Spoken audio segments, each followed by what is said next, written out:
I'm Matt. Thanks everyone for joining the session.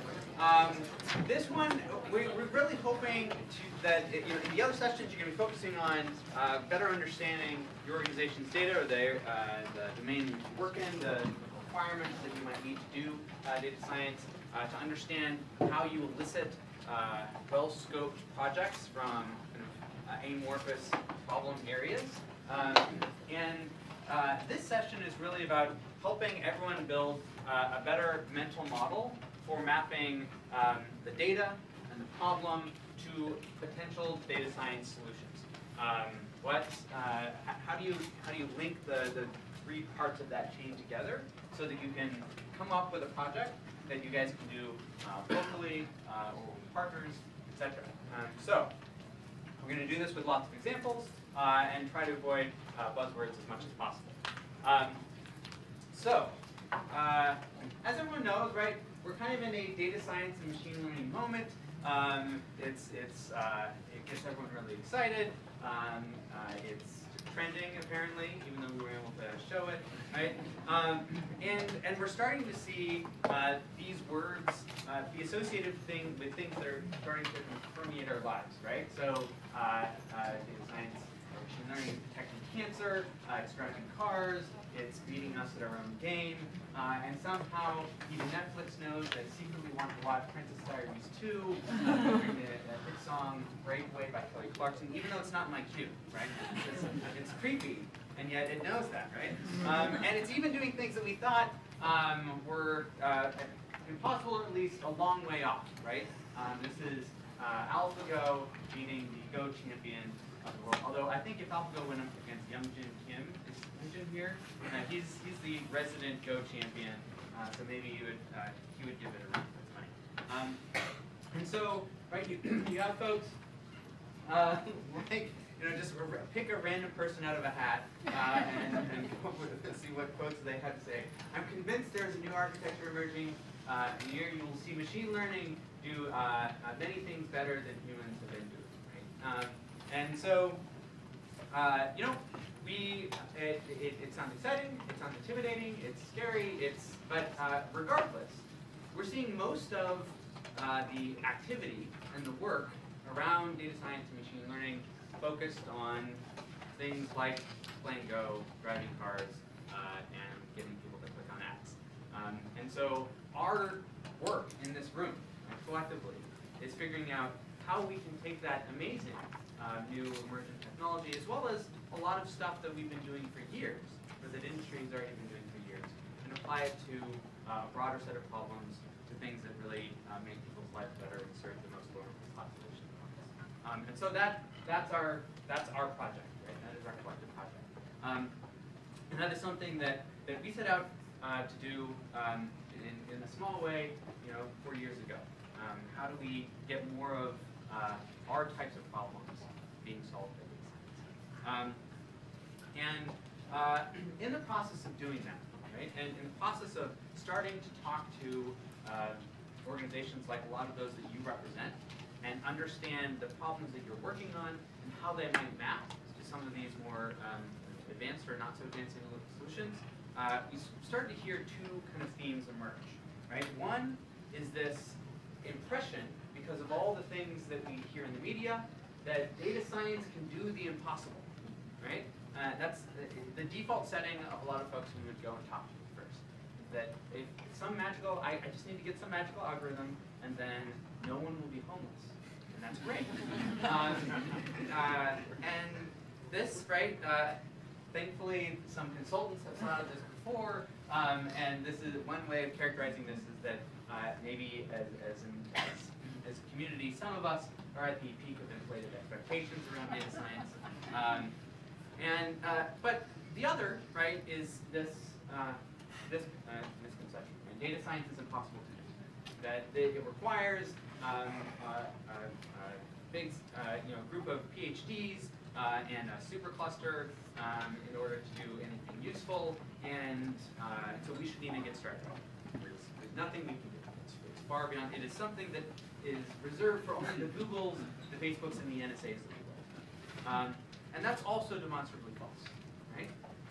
One of the things that I think it's one way we've been able to show over the last 4 years, with some successes and certainly some failures, but that all of these organizations have been able to make progress with us and then after us in demonstrating and using data science to do meaningful things within their organizations. And so, let's, in the next 45 minutes, all slide down the peak of related expectations through the trough of disillusionment, march up the slope of enlightenment, and get to the plateau of productivity. And we can do that, right? We will, let's get here. We can do this. Okay, so, everyone will leave with a clear idea of how to get started using data science within an organization.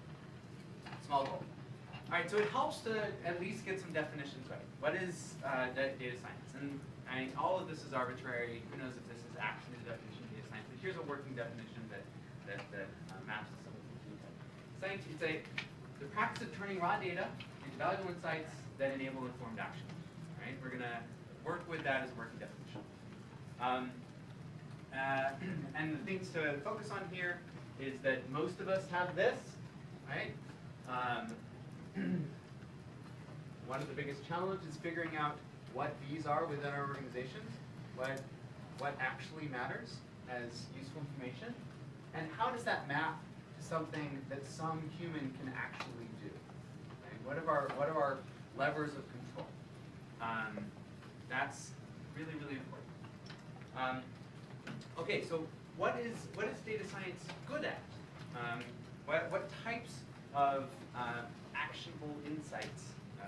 Sorry to use that. I told you a few buzzword sets, a couple of them. So one way of characterizing or categorizing data science tasks is this. And this isn't the only, but this is one. Right? Data science can be good at when we start with raw data, right? Just describing that data to us, helping us better understand what's happening in our communities descriptively. What groups exist in my data, what individual and community attributes relate most strongly with the outcomes that I care about, right? These correlations, these patterns in the data. Also, right, one of the things, and don't underestimate the value of this. I think a lot of us sometimes do. Descriptive analysis is incredibly important. Second is prediction, right? The crystal ball. This is where sometimes the magic seems to come in with data science. That I can see the future. I can know the unknown. It's not magic. That's sorry to spoil it, but it actually can work sometimes if you're principled about it and you have the right data.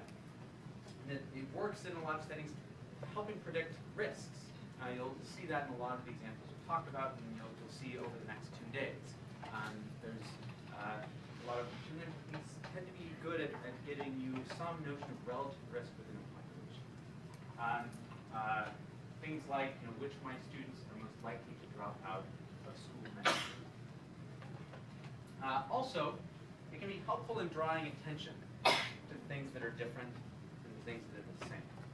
So this is what detection. You can think of it as I now have more information than I am capable, or my analysts are capable of handling, or combing over.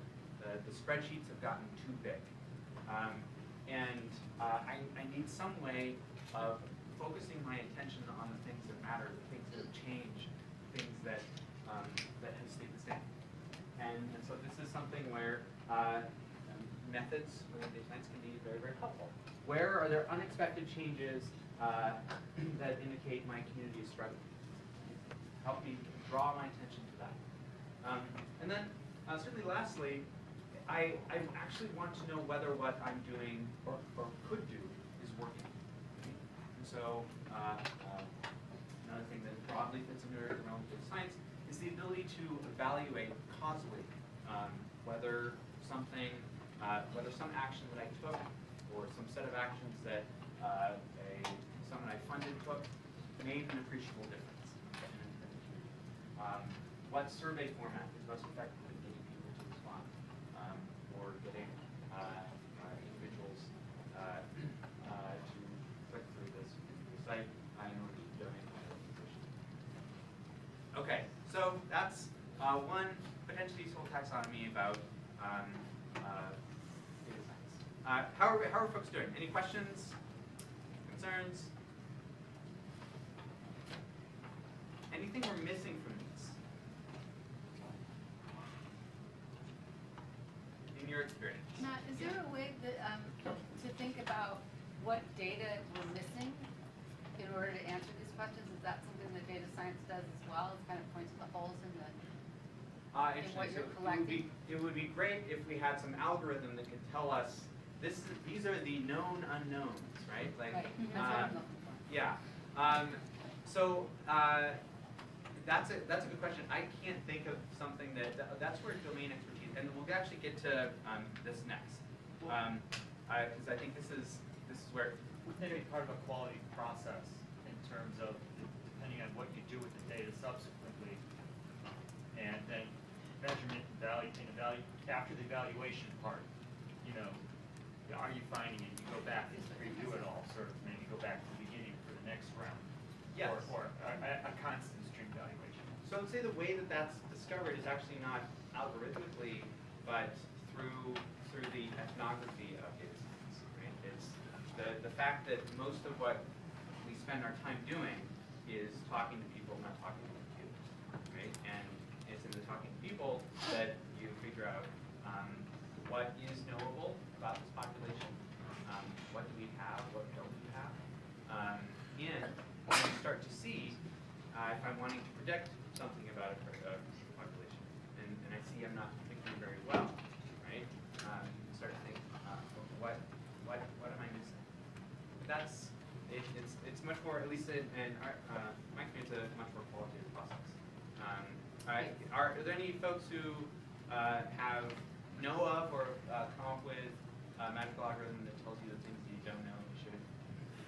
Yeah. I know that in the Human Rights Data Analytics Group, which is based in San Francisco, they do a lot of cases for genocides and atrocities that has happened in places, because they interview and have surveys of victims. Many of them don't want to talk, so they came up with all those like statistical methods to just predict or extrapolate the data. So I'm not sure how they do it, but Patrick Ball is the head of Human Rights DAG, and they do a lot of missing data, because it's just like it can change the code tuning by the data they found or they didn't find. So they're pretty pedantic about that. So if you just reach out to them, they have like a lot of interesting cases that they've used, like algorithms and statistical analysis to find out data that they don't know that they have. So this is an interesting case. If I'm understanding it correctly, they're interpolating. Yeah. They're saying, I know some things over time, but I don't know all the things. Yeah. And one of the predictive tasks that we talked about, right, could actually be help me fill in the gaps, right? And that's actually something that's done a lot. So yes, if you've got a data set that's incomplete, sometimes you can do a decent job of interpolating it. But it's much harder to say if I've got 5 fields that I'm using to feed into a predictive model, what 10 am I missing? That's I can think of. I mean, unless somebody else, a peer organization, has collecting 15 fields and they collect it daily as opposed to monthly aggregates, and they can link it across 3 places, and they're finding, oh, that's useful for us. That's sort of the only thing you can really do is see what in other situations like this what has helped, and you can figure out with the data you have you're not doing well at whatever behavior you're trying to understand.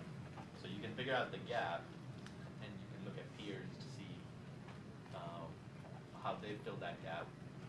But you can't sort of say, hey, if you had this many more things about this person, you could predict much more about them, unfortunately.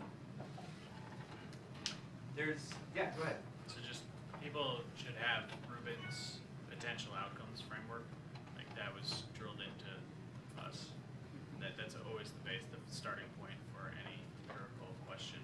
Start with what's our potential outcome, which we can never fundamentally observe, and what is the closest proxy for that potential outcome in the real world, and what do I need to find out in order to observe that closest proxy? Yes. So this is one of the ways of thinking about this omitted variable problem is in the framework setting. Another way of thinking about it, if you come from like a CS background, is kind of more Perl's causal graphs. This is something we've talked about. So both of those things are things you can Google and build a little paper on, get a PhD in, or just get a slightly better understanding of. Yeah, but I think the important answer to that question, or at least provisional answer, is that the community of practice in your area is the best way to discover that. And that's why it's so great to see what happened over the last 2 days with the data-driven justice folks coming together. Hopefully that's one of the questions that came up. What do you collect? Oh, what do you collect? Oh, that's a really great idea. Maybe that will be very, very helpful for us. So finding your community of practice in this room and starting to talk really actual fields in your databases yields incredible. Really quickly, who does data science or what kind of teams get formed around data science? This talks a little bit to what Fraser was bringing up. This is one characterization of the skills necessary to do data science. And it was put together by a guy named Drew Conway. It's oversimplified, but hey, we'll give you one that's a little bit more complex if you want it. And this is generally the ability to talk to computers, not just people, the ability to talk to people, not just computers, and know something about the right questions to ask, and the data that's collected in a particular area, right? And the ability to take this and turn it into math that you can pass to this, right? And do it responsibly, okay? You can break that down, as people have, into a dizzying array of skills that you need in order to, this is really silly, I just want to show you that there are people that do this, that say, here are all the things that you need to learn in order to become the true data science ninja. This is a bit overwrought, but you can play this game of, what is the game? Sorry? Is that the? Yeah. If you want, you can start going down this path. Another important thing about data science within your team, the people that you're working with, is that depending on your role, right, you might use a different mix of those 3 buckets that I was telling you about, right? So if you think of red is statistics, blue is programming, light blue is math, green is like machine learning, and orange is more business or interpersonal skills, really can frame it. Depending on your role within the team, whether that be the person that's helping define and manage the team, define the problem, manage the team, to the hardcore researcher who's really trying to get at causal inference, right? You might want a different balance of skills. And you usually accomplish this by having a balance of skills within the team and not just within individuals. So that's one of the things I want to emphasize. I think we have also a misconception that this is what a data scientist looks like. They wear cool glasses and look at through transparent screens like they do in movies, right? And truth is, data science is a team sport. Right? There are 3 of our fellows sitting in the server room that collects. This is where all the data on trash is housed for the city of Chicago. And that team, right, comprised of an undergraduate CS student and a PhD statistics student and a PhD machine learning student, right? A variety of skills, right? They bring those skills together to help with the discovery of the problem, talking to people in that first picture, the mapping of that problem to potential models that they could use, writing math on boards, and then trying to program that up as on their laptops.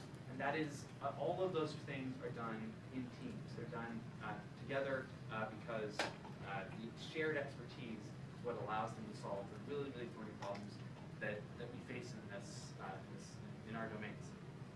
Okay, so that's what data science is, or at least a working definition. The who's. Let's talk a little bit about the hows. Okay, so you'll see plenty of things out there like this one that Roger Payne put together. on, okay, this is a process for turning data into insights, right? We're going to start by stating the question, exploring the data with some exploratory analysis that we were talking about describing, then doing some model building, interpreting that model, and then figuring out how to communicate that to the individuals who are actually going to act on the information. Right? And one of the things I like about this particular white paper by Roger and Elizabeth is that they recognize that this is a cyclical process. You don't go through it linearly. You're going to learn things along the way. Here, and in your first model, that we realize, oh, we've got to go back to here and redefine our question, right? But you can also see how within that process, right, some of those skills that we talked about map to different parts of it, right? And have where each individual within the team can bring their different strengths. Substantive expertise is really important in helping talk to people and finding the question, speaking the language, right? You for brain analysis and model building, you're going to be leaning a lot more on the programming statistics background. Right? You need to be able to responsibly interpret the results to make sure you're not telling someone to do something that's just plain wrong. And then, of course, you've got to figure out how to translate it back to people that aren't going to have all of this expertise, but do care deeply about the problem and can and have the power to act. Okay, so let's talk through some examples of that. I'm going to skip over so one, right, is a project that we've now done with several different school districts that we that all shared the same problem when we initially went to them or when they approached us, which is we have students that are dropping out of school before completing, and we want to figure out a better way to help these students complete high school, because we all know that this is something that leads to better, if they complete high school, they're going to have a whole host of better lifetime outcomes. And this is a really critical at-risk population, and we feel like we don't know who they are well enough to. And so, the teams that have worked on this worked very hard to start not with the computers, but start just by sitting with the administrators at the schools and really understand how their current process works. What do they currently do? What do the counselors do at the school to identify these kids? How does information get passed between teachers and counselors and principals? What information do they have on each of these students that might be useful in helping us identify? So not just doing the problem discovery, but soon after doing the data discovery, looking at what's there, what's under the hood, what's knowable, what's not, and figuring out how can we scope the project and the nature of the problem into something that in 3 months is actually doable. And that usually takes twice as long as the project itself. So be prepared for that. But really, really important that you go through that hard work up front of identifying the data sharing agreements, understanding the nature of problems, making sure that everyone at the table is as a stakeholder, agrees with the scope of the work, and is engaged.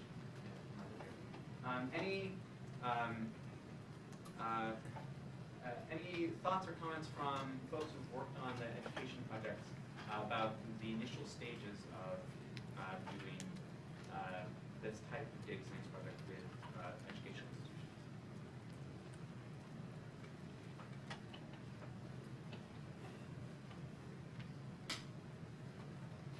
Yeah.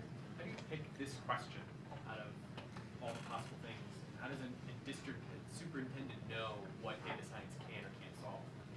Really good question. So it's often not, and I'll give an answer, but feel free to, anyone else to jump in who's scope for this type of project. So there are a few things that have been over the years kind of governing which projects we do and don't. And it's kind of this intersection of what is feasible given the data and the data maturity of the organization, and what is what maps well to a data science solution, And that all of that is kind of part of the scoping process. And then the second part is balance across domains. Is it something that is unique? Is it something that we haven't done before? Is it something that if we demonstrate, we think that more people would be able to do it, be inspired to do it in the future? And so a big part of selecting this problem in education was we felt that among all of the many challenges in education, this is one where, because it maps so nicely to a predictive problem, and there is sufficient data in a subset of the schools that approached us to do it, it was feasible, it was doable, it had the potential for impact, people could actually act on it. There were counselors that we could receive information from that were out to this and actually do something differently. And we really wanted to have a project, or set of projects in education. So all of those were things that went into deciding. I think that the starting question wasn't, can we do this, right? So that, and Is it you saying to an administrator, like, here are 6 projects we think we can do, pick one? Or No, what if they say, like, this is great, but this isn't our biggest problem? it's the reverse. It's us saying, what are your problems? It's like, don't even tell us about a data set. Don't think about data, or don't think about machine learning. Don't think about prediction versus description. Just say, what are your problems as an administrator of a school? And that's the session, so to the workshop in parallel that's on project scoping, that's basically that conversation is where do you start? And where you start is, in these cases, we want to improve our graduation rates. That's the starting thing is, we care about improving. Okay, well, what do you do today? Well, there are a lot of these kids who don't have, they're not likely to graduate on time, they need extra support. And we have a ton of after-school programs that provide them extra support. Except the way we enroll kids into those programs is pretty random, and it's not random. It's like there's some incentives that parents have to sign up, and that already biases what's coming in. So basically, the question there is, we have all these programs that we are creating to support kids who need the extra help. We don't know who to target them to, and that leads to the question of, oh, I need to have a list of kids who I need to send to these programs. And then we turn it into a prediction problem. So it doesn't start off by a menu. Eventually, once we've done enough of these, then we can seed that conversation with a menu. Work well in other districts. Exactly. And that does make the third, fourth, and fifth project a lot easier. We've got a lot of the first version of it is really, really hard to discover and scope and figure out what works and what doesn't. So I think Joe and Lauren are also going to be talking about archetypes, or Yeah, they will. Yeah. Yeah, they're talking about those. Yeah. Okay, great. So yeah, go ahead. Well, it's sort of 2 questions. One is, have you ever had that conversation and discussed about, well, we can't do it now, but if we had this is the data that we would actually need, or start collecting data. Or 2, is there a point, or is there a conversation you had where the data sources would have been external and might have been contentious? Yeah. You could easily get them outside, but, do people really want to go there? Both and several.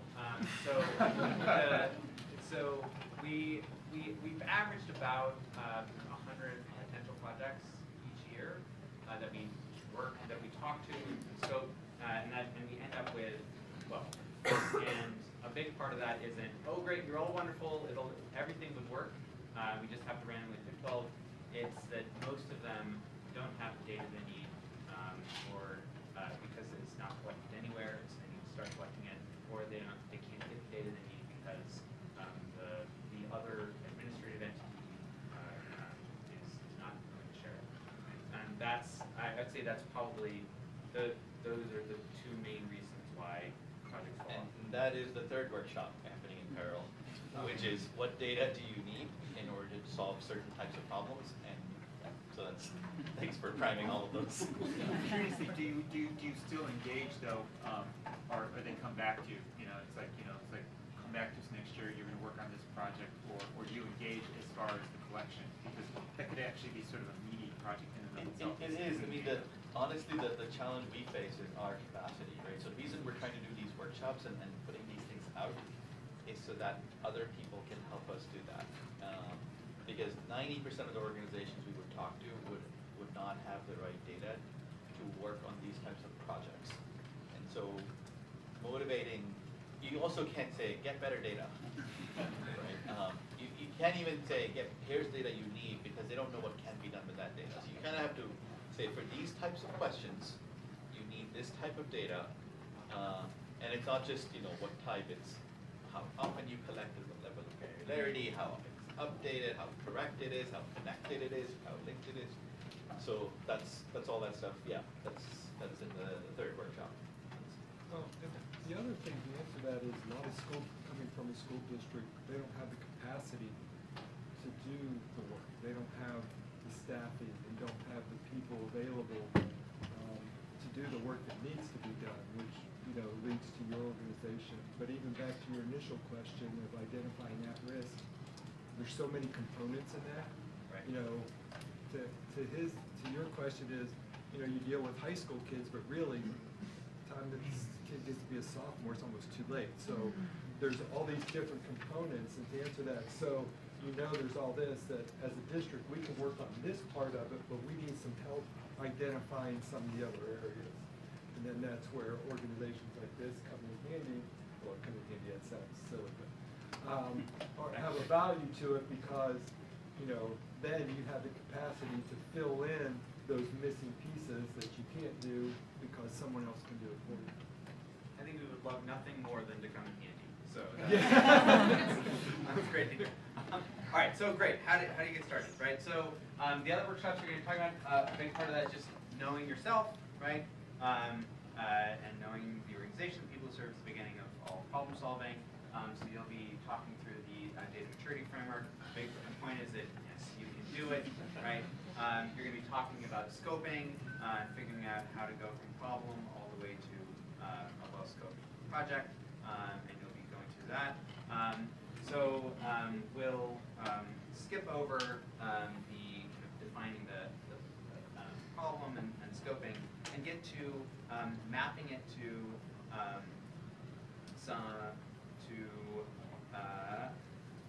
actual projects. I'm just skipping over this because I didn't cut out the slide. Go, wonderful. Talk about this.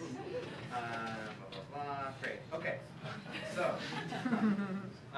So what I want to get to is the role and importance as you begin the scoping process of building mental models of how your data and the nature of your problems map to potential data science solutions.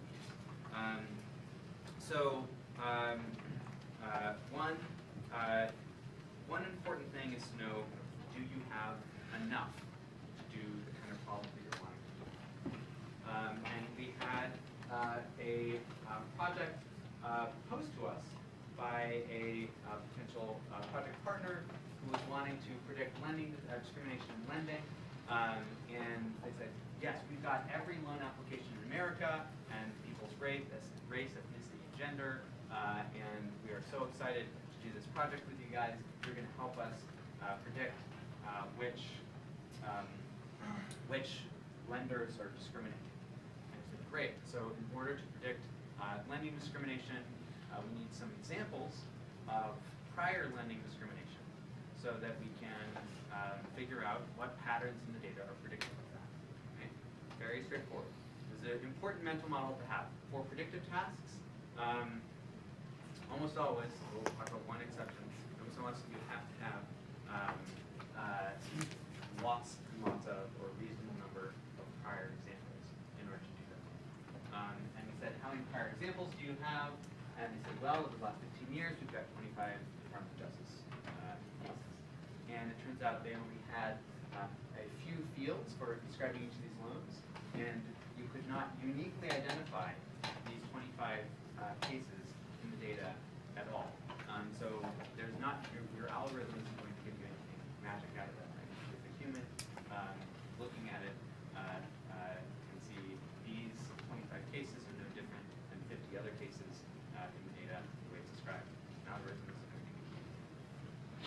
So, anyways, your data does determine what you can and can't do.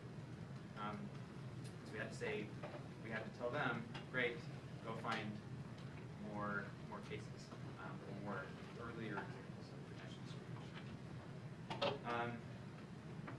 So what are some of the questions you should ask about your data? So first off, what do you know about the unit of analysis? If it's kids, what do you know about? If you're wanting to predict something about houses, what do you know about individual houses? If you're wanting to predict something about kids, what do you know about the kids? Right? Example of this that we are working on is the challenge of how do we predict which houses in the city of Chicago are likely to have put kids at risk of lead poisoning. So we had to say, all right, what is the data you have on the house? What is the data we can get on kids? And what do we know about prior incidents? Okay, to predict the problem, we need to have prior examples, and we need to have ways of describing both of those units of analysis. Okay? So after doing lots of data discovery, we were able to say, great, we've got blood tests, we've got home inspections, we've got information from the American Community Survey on the areas, we've got information from the county assessor, as well as some additional buildings data that the city collects, right? And we can go ahead and map these all into a predictive model that helps us identify which houses and which kids are most at risk. But a really critical thing, part of that, just to reemphasize, is the need to have what in machine science or in data science called labels, is just these examples, right? Examples of prior kids being having elevated blood levels, the thing that you're wanting to predict.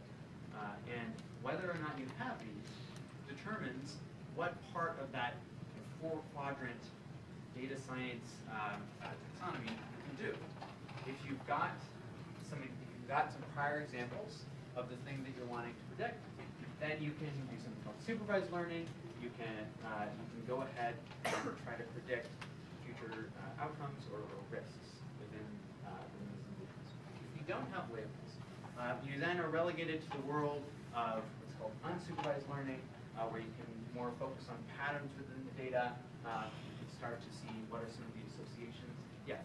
Sorry, can you explain the labels again? Yeah. So a label is a label is just an example of the thing that you're wanting. So what are some examples of labels that we want? So in the lead poisoning case, it is individual kids who had incidences of elevated blood levels above a certain threshold that we want. In the case of the fair lending model, it was incidence of this loan within my data was proved to have that bank discriminating against customers. What are some other examples of labels? Student dropping out in your first example. Yeah, great, perfect. Student dropping out. And that one's a tricky one, right? If we think about that, one of the really hard things is as you're starting to look at the data and working with the team that might be building one of these models, you have to think about, did this person drop out or did they transfer to another school?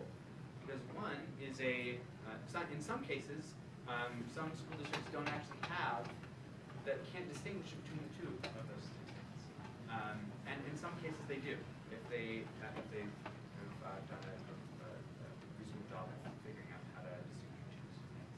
But figuring out whether the labels that you've got are reliable, prior examples reliable, is a huge part of determining whether or not you're going to be successful in doing a supervised learning model of predicting an outcome. Great. So in the case of blood levels in the city of Chicago, we were able to get some of those labels, and the great thing is we were able to now build a model over several years for the city of Chicago that is wonderfully influencing policy. We'll be announcing that the next little while. An important thing about labels, right, or these examples, is that if you're wanting to predict, you need to have examples of the thing happening and the thing not happening. Both positive and negative cases. So an example of only having, there are actually lots of examples of only having positive cases. So one of the problems that we've been working on is trying to identify in people's resumes skills that they've got. So this is a classification problem that's trying to predict whether a word is a skill or not. And one of the big challenges is there are folks who've gone and come up with lists of things that are skills, but there isn't a definitive list of things that aren't skills. So you've got positive cases, but you don't have negative cases, and that's also a challenge. As you're thinking about your data, you also want to be thinking about balance and potential bias in your data. The things that you are observing, you aren't observing, because this will hugely determine whether you can trust the outputs of what you're building.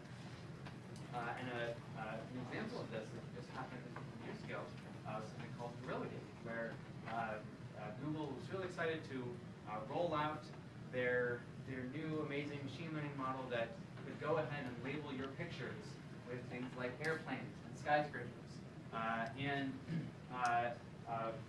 Someone tweeted out the pictures that they had uploaded and said, "Hey, my friends aren't gorillas," and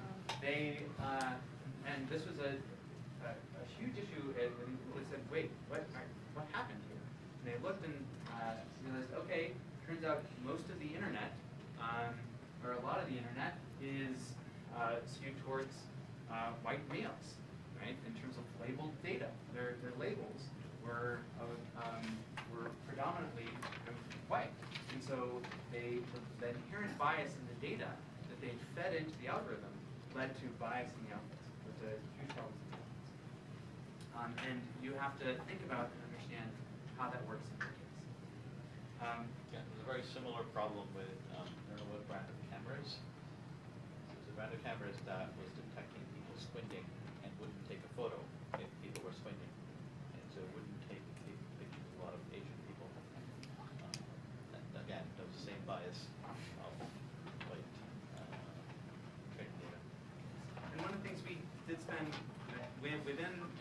within our program, spent a lot of time talking about, as folks were going through the different parts of a project, what the ethical implications were for what they were working with. And we spent several of our discussion sections every Friday afternoon talking about this issue of bias in the data, bias in the algorithm.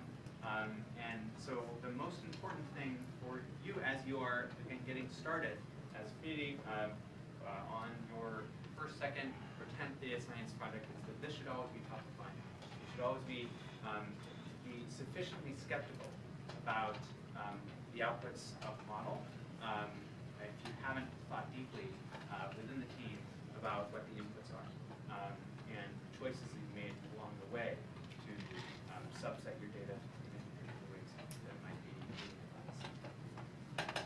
Okay, great. So just a small tactical thing, right? Because especially since so many of our problems map, some of the most actionable problems are these predictive problems that require these labels. An important tactical thing is, let's say you don't have enough to get started, but you really, really want to build an early warning system for your police department, or for your school, or for blight reduction in your area. How do you start to get the data that you need? All of these things have happened with projects that we've worked on in the past.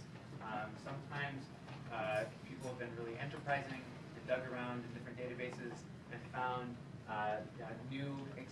examples somewhere that they were able to use, and that enabled the project.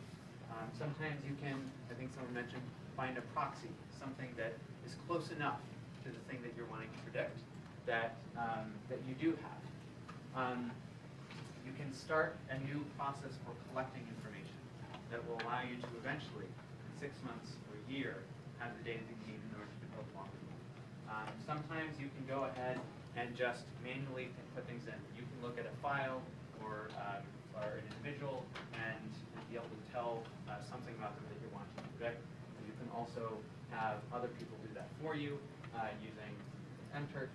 And then in some cases you can say, well, we don't have a whole bunch, but we've got enough to get started. We can use a set of techniques called semi-supervised learning. You mentioned the new process to collect labels. Is there like based on all your experience, is there a way we can tell an agency for starting a new collection program for the future? What are the basic elements would be? Because this is like part before the horse. This new technique came up. You've been collecting data from the past, but for the future, an ideal data collection. Is there something which you're using?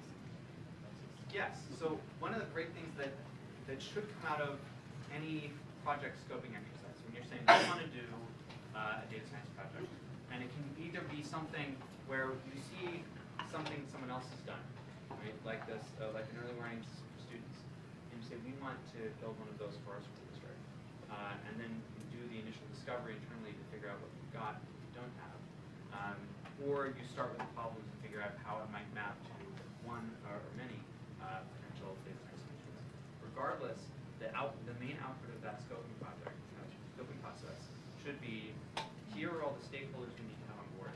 Here's the data that we need to have in order to realize this vision and be able to communicate that vision to the folks that you're going to need to get on board, either administratively or legally or for process in order to enable it. And that often can be something where you say, great, we all agreed that it would be wonderful if we had something that helps identify the students that are most at risk, but we don't have any way right now of distinguishing between students that dropped out and students that transferred. So we are going to set up this new process for getting information about transfer students. And as long as you've done it in a way that from the beginning you're involving whoever is going to be on the ground collecting the data, they understand why it's important, that incorporation into the process is much more likely to take hold. I think one of the challenges is, so in order to build these things, you have to give the system examples of more of what you want to find. Basically, I found these things, these kids have needed extra support, these facilities were inspected and found to be violators, or home inspections, and you want to find more. But as you're saying, historically the data was not collected to find more of those things. Historical data was collected for compliance and for enforcement and for, and so what you get in the challenge of is that you can bucket them into two types of things. One, you just have to wait and then you get the answer. So for kids, they will either graduate on time or not, and you don't have to do anything special to get that data, you just have to wait. But for things where you're only selectively getting data, so any type of investigations for fraud or anything around compliance or enforcement or inspections, you're choosing where to go, and you want to balance. You don't want to piss off the inspectors to keep sending them to things where they're not going to find violations because they're wasting time, even though the best thing probably is to do random sampling of all the facilities, inspect a random sample. That's the best data you can get probably, but that's not going to be feasible.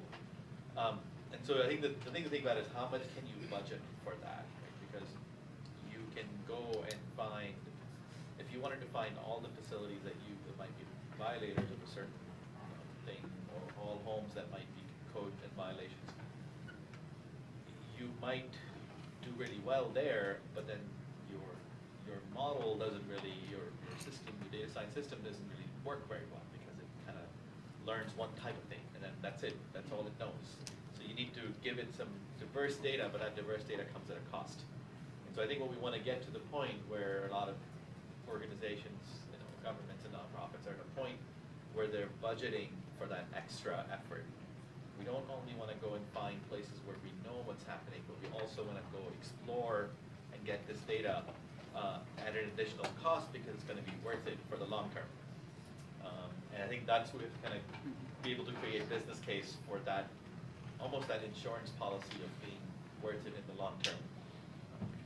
And that shift in mindset is so important, just to reemphasize that especially since in the areas where you do have data, the reason you've got it is often because of an administrative process, reporting process you have in place, which is great. If there's been an in-store reporting process, that means you've instrumented something that you can use. But you have to convince the folks who are just seeing that data, and often it's like even the database administrators that can be a huge bottleneck for this. They just see that data as reporting data, as saying, well, actually this can be operationally useful for us in this way. That shift in mindset is really, really critical. And I can't understand. Yeah.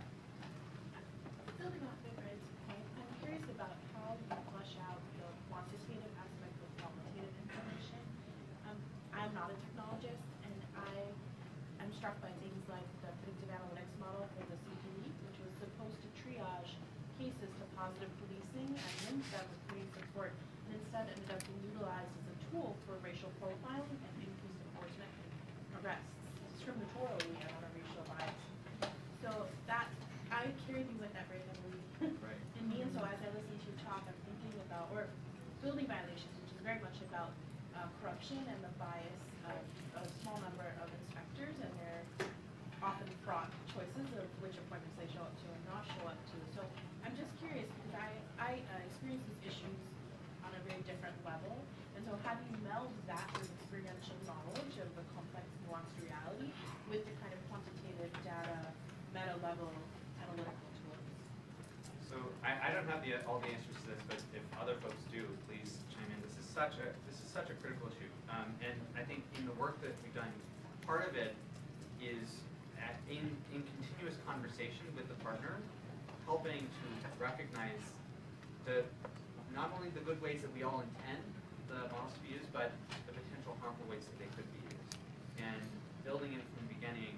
Often processes. It's not on the modeling side. It's really how do you tie yourself to the mast on a very particular and focused use. But part of it too is that it is a bit of a leap of faith to say, all right, once it's out of our hands, right? It's really the organization is empowered to do a number of potential things with the information, and it's on the stakeholders at that organization and the communities they serve to ensure that they're using it responsibly. So I think there's only so much in our project that we can do to try to ensure that doesn't happen. But what are other people's thoughts on this? This is such a critical issue. Yeah, the key points are transparency and accountability. But the other thing is back those up, if you have an avenue, then using the avenues of accountability and transparency to reinforce or build better quote unquote business cases, right? And sometimes, the harder, or what one might consider the better usage of it, is a longer term case, which you don't always see that. In the case you presided, the quick win is predictive as far as arrest, as opposed to the long term, which is how do we predict dropout rates? How do you then influence a person or a new life? I mean, and we don't have a lot of levers frequently, sadly enough, I don't know, in the education process of how to turn students around. So that's a long, you picked a longer, harder fight for yourself. And I think what you just said, that's kind of the crux of the project scoping conversation we have is, what's your actual goal and how are you achieving it, right? So in this case, your goal in enforcement isn't to make more arrests. It isn't to find more violations. It's deterrence and reduction in some other metric.